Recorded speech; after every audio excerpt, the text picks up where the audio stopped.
So let's say that you wanted to add another person into this image. Well, first thing you need to do is you need to get a photograph of another person. So I have one right here, and then you would need to select that person out and get rid of the background. Now, you have watched me select so many times, so let's just assume you know how to do that. Grab that person once you've created a really good selection and move him into the other image. Now, those of you who have been keeping track at home already know that there's a couple of things on separate layers. Specifically, this girl and this grandmother have already been put on separate layers. So I'm not going to go over that. You know, we already did that part. Next thing that you want to do is you want to resize this guy so he looks to be about the right size. So here we go. Let's get the head sizes to match up. That looks about right there. Maybe it looks a little bit tiny. Let's say he's right there. That looks pretty good. I'm noticing that the bottom half of him is kind of showing through down here. So I would like to fix that. In order to fix that, I'm just going to go down to the original and go to my lasso tool and just really quickly select out all of this right here. And double click to close that selection, copy, paste. It looks like it moved it a little when it pasted, so I'm just going to hit Control J, which duplicates it and puts it exactly where it was in a single click of a button. Pretty sure I told you that already. And there we go. Now we're not able to see him behind. Now I see that the edges are a little bit weird where he is. We'll fix that in a bit. Let me get him to exactly the right size first. So I'm just going to hit Control T. And I want to increase him in size a little bit. I'm going to bring him down to there. Nah, he looks a little bit too short. All right, that looks just going to nudge him up a little bit. Here we go. This is, just eyeballing it. That looks to be about right. Let's say that. So let's make it so these edges don't look horrendous. And the way that I'm going to do that is very simple. I'm just going to go in. I'm going to use the eraser tool. I'm going to make it pretty small. And let's just go through and just get it so it's working right there. I'm noticing that I didn't cut out enough of it right here. And I'm also noticing that the grandmother's hair would be pretty abysmal to try and get a good selection around. So rather than trying to do that, I'm just going to move him over to the right. And hopefully it can still work. Looks like it can still work. If there's a simple solution to a problem, don't do it the hard way. Says the person who has done so many problems the hard way. In fact, do it the hard way only to realize you should never do it that way again. It's the only way you'll learn. So I'm just kind of going to go around this. It's a little bit too zoomed in for me to really see what's happening. And I just want to lose this weirdo red edge. And I'm doing that by just kind of using an eraser, giving it a little bit of a fade. And this seems to be working. Like it looks like this isn't too bad of an edge right here. After I finish with this edge, I'm going to go fix his colors, which is really the big trick to putting two images together and combining them as if it seems like they're just a single image. So, getting a good selection and then getting the color correction dead on are the big two. All right, so let's make it so his colors are right now that we've got him in this image like this. In order to do that, I'm going to add a color correction layer, as I'm sure you guessed, and I am going to use curves, as again, I'm sure you guessed because it's, what I like using. So I'm going to go to curves, the properties panel drops off, and I'm going to make it, currently if I do this, it'll affect everything that's below.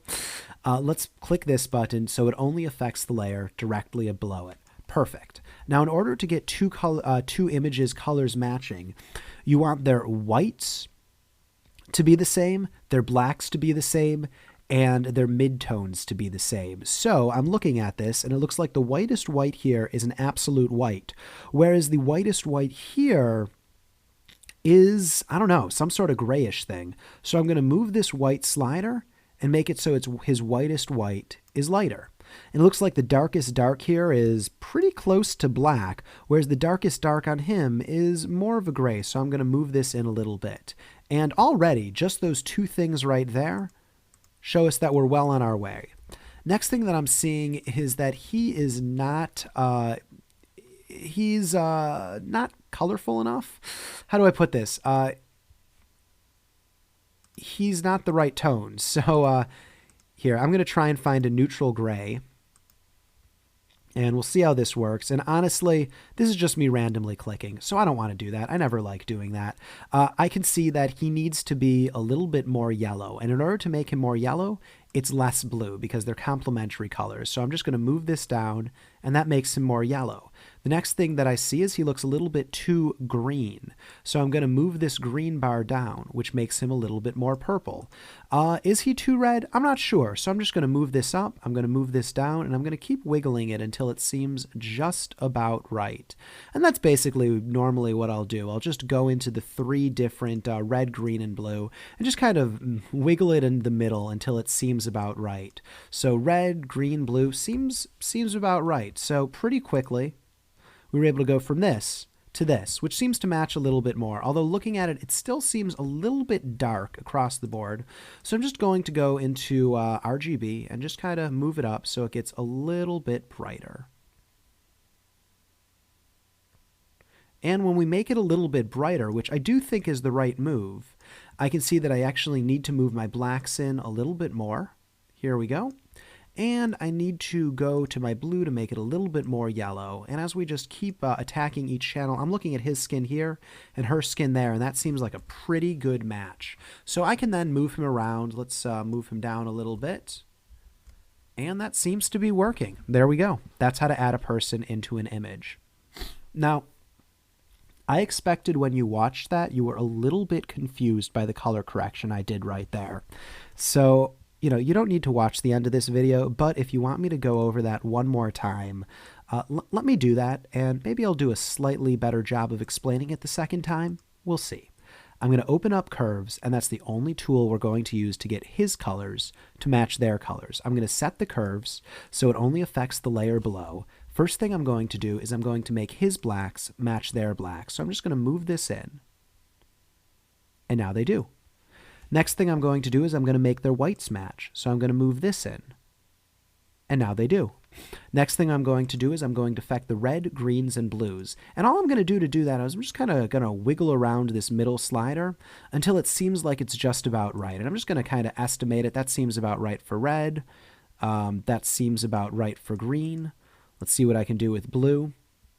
And generally what I'll try to attack is I'll try to attack the places where it seems like it needs the most correction. And then I'll go back through. So I'm going to go back to red again. So here we go. Now that I've fixed the blue, it's simpler to see that it needs to be a little bit more red. And now that I've fixed all of this, it's clearer to see that it's a little bit too bright here overall. So I'm going to actually bring it down right here. So I'm just going to bring this middle point down so it all gets a little bit darker. When you're on RGB, when you're affecting all three colors at once, this moves in the blacks, this moves in the whites, this makes it darker, making it go down, this makes it lighter, going up. And that's kind of how that works right there. And now if I zoom out of this, I don't think it's quite as good as how I had it before, but it looks pretty good. I'm going to make it a little bit lighter. And that seems about right. Now, obviously, the sun isn't hitting him in the same way as it's hitting them, so that's going to cause a problem. I'm looking at this, and it seems like it's a little bit too yellow, so I'm going to get rid of that. But in general, if you were to show me this, even though he does look like a creepy, smallish guy in the background, I wouldn't immediately know that he wasn't part of the photograph. And let's actually crop this down. So I'm just going to go here, and I'm going to go here. And there we go. That looks a little bit better because we have that taken out of. And let me actually crop it down one more time. Just going to go to the crop tool right there. Move this in. Sorry, whoever you are. I just like the cropping of this. And let's move this in right here. There we go. Here's a picture I can get on board with. I'm still seeing a little bit of a problem with an edge right here. So I'd actually go back to this layer using the move tool, go back to my eraser, and just kind of erase it out a little bit more and just kind of get that how I want. All right, so honestly, I've covered everything I want to cover. Let's wrap things up in the next video.